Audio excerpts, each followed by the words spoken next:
What if the greatest conqueror in history secretly envied a man who owned nothing? Can a man who possesses everything still be free, or does true power always demand surrender?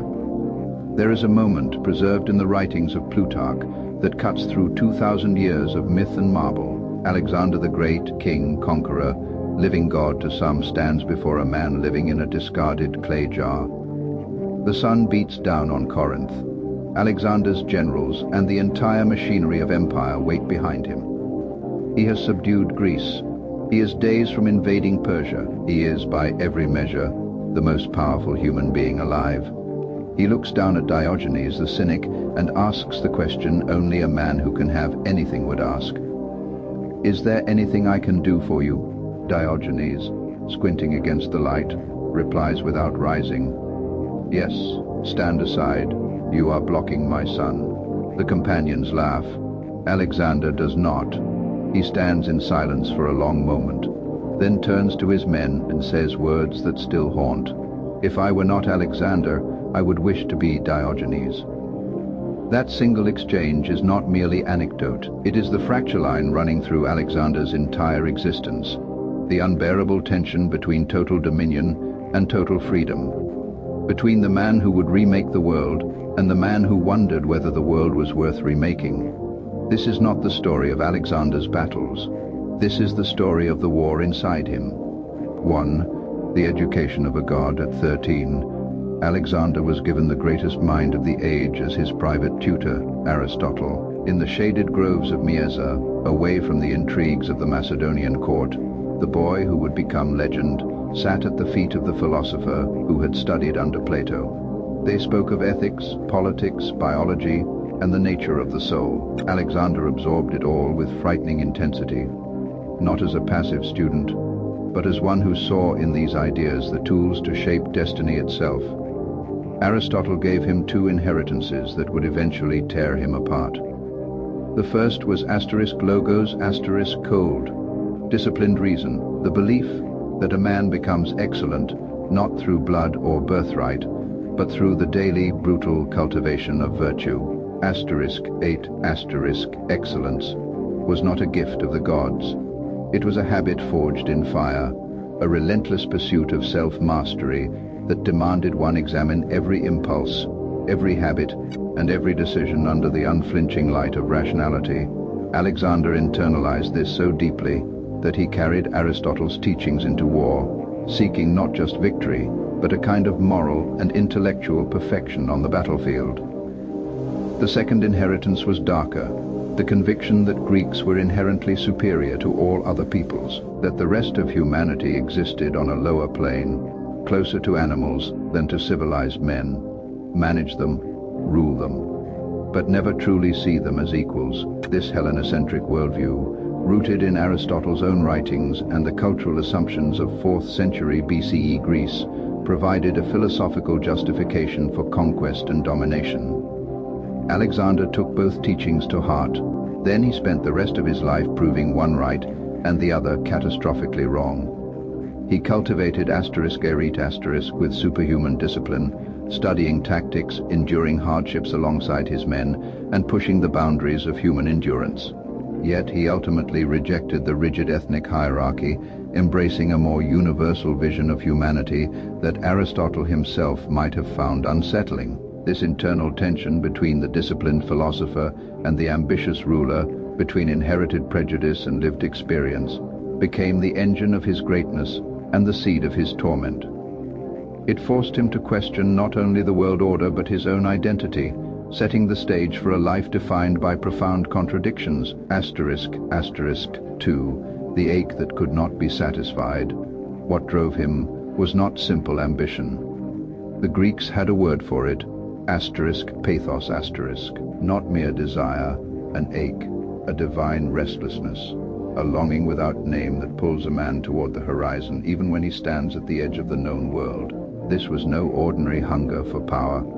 It was an existential compulsion, a sense that stasis itself was a form of death. His mother Olympias fed him stories of divine descent, that he was of Achilles' blood, perhaps even Zeus himself. These myths blended with the ecstatic Dionysian rituals she practiced. instilled in young Alexander a sense of destiny that transcended mortal limits. His knightly companion was Homer's *Gilead*, placed beneath his pillow alongside a dagger.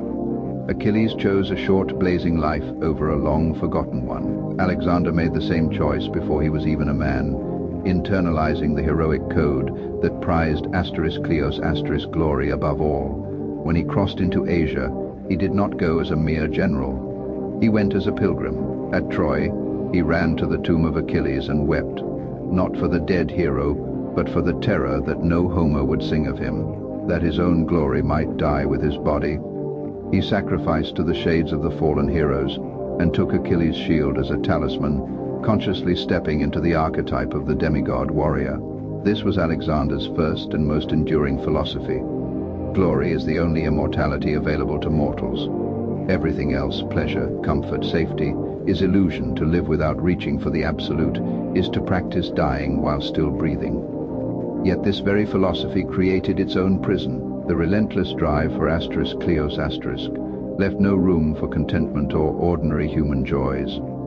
It made every victory bittersweet, every horizon a reminder of what lay beyond. The *pathos* that propelled his conquests also ensured he could never rest, turning potential fulfillment into perpetual dissatisfaction. In chasing immortality through deeds, he sacrificed the very humanity that might have made his life whole. 3. The rejection of his master, but something began to shift as he marched.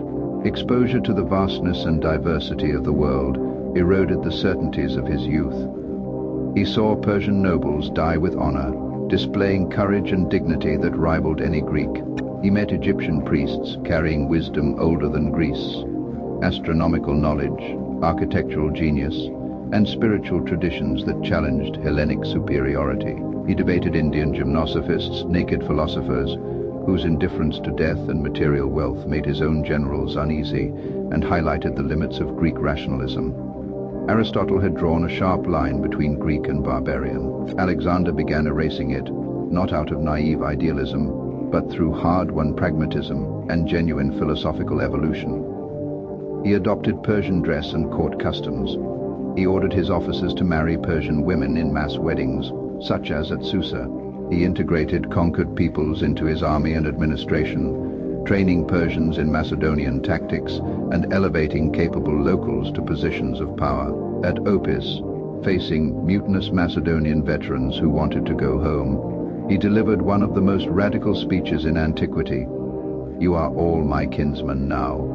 He spoke of shared hardships, a common destiny, and a new kind of empire where loyalty transcended blood. This was not mere politics, it was a philosophical revolution.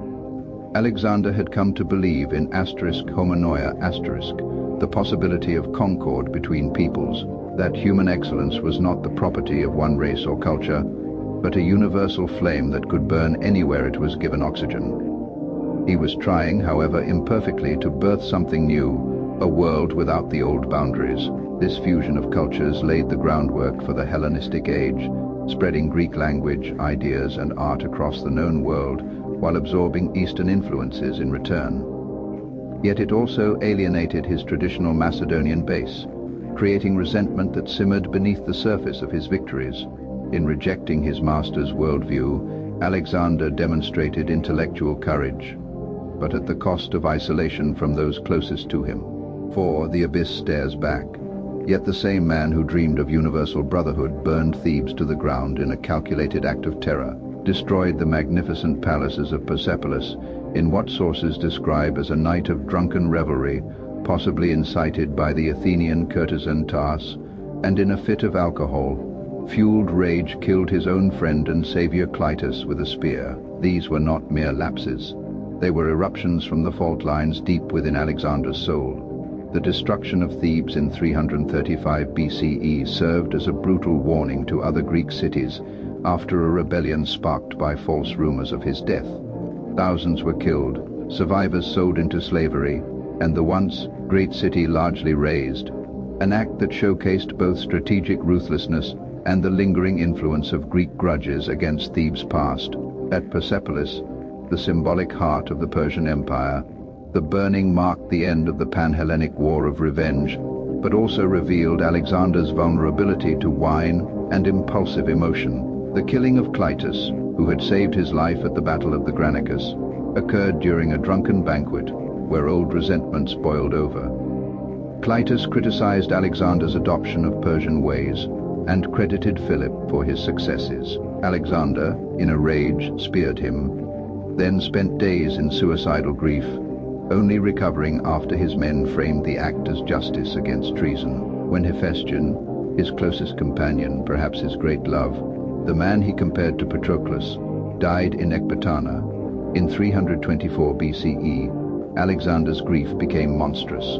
He lay on the body for days, refused food, ordered provinces to mourn as if the world itself had ended, shaved his hair in traditional mourning, and executed the physician who failed to save him. He commissioned an extravagant funeral pyre costing thousands of talents, the likes of which the world had rarely seen. The philosopher, king, and the wounded human being were never reconciled. He drank heavily to numb the pain. He demanded divine honors, blurring the line between man and God in ways that disturbed even his followers. He pushed his army to the limits of human endurance across the Gedrosian desert and into India, where mutiny finally forced a retreat.